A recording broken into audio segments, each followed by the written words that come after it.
The Best You Had is one of my favourite songs that I have ever written and released. It's become a really special song to me. Even though I wrote it about a friend, it feels like properly personal. And it's a lyric that I had in this notepad, which is here. It says, "It's crazy that you're moving on so fast, but it's okay if I am still the best you had." Which I think sums up a lot of feelings that people have when they are dumped and the person moves on, and it's like, I don't really want to be with you because I know that we're not supposed to be together and I'm not really that bothered. But the fact that you've got a new girlfriend that's a lot prettier and a lot more successful or whatever than me is an issue, and that's like the part that's hurting me most. And it's about a really ugly trait that we all have, which is jealousy. And I feel like it's a topic that's often like, oh, you shouldn't admit that you feel like that about someone. That's really horrible. Like, why would you be like that? But we all feel it. So I wrote a song about it. And this song was inspired by Alanis Morissette, You Ought to Know, which is my karaoke song. And I absolutely love how raw and angry that song is, and it's holding nothing back. And the lyrics are so inappropriate, but also appropriate and great. So that really inspired that song, and I had the lyric for 6 months. I tried about 4 different songs with that lyric in, and I could never quite nail it.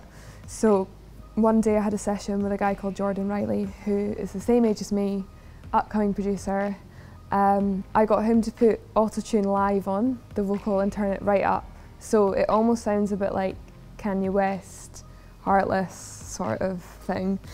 And I find it's a really helpful way to write interesting melodies because it kind of just guides you there. Like, you just make up melodies and it will guide you there, and you don't have to be afraid of being out of tune. So that was really helpful, and I think especially the pre-melody, which is so like I would never have come up with that or been confident enough to try and sing that off the bat. So that really helped with that. And then it literally wrote itself within 20 minutes. Jordan just kept playing the keys and I was just singing, and he was like, yeah, that bit's good, yeah.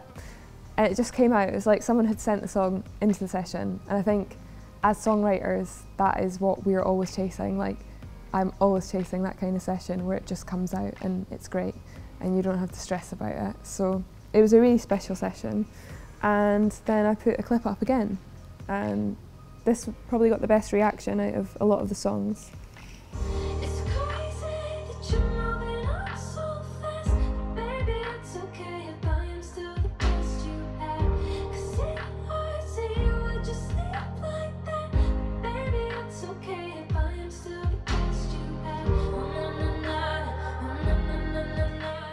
So basically that's how that came about.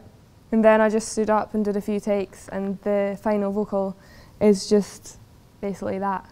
So it was a brilliant song to write. And since then it's had like 50 million streams, which is absolutely insane. When I put out the first song, I was like, I'd like to get 3 million eventually, because that's what Stay Out had. And to have this on a song, 50 million, is just absolutely crazy. And then to have my literally teenage idol put it on her favourite songs playlist, Taylor Swift. I grew up with her music and was really inspired, picked up a guitar because of her, and then found out The Best You Had was on her playlist. That was just like the best thing ever. So this song has brought me a lot of happiness. And yeah.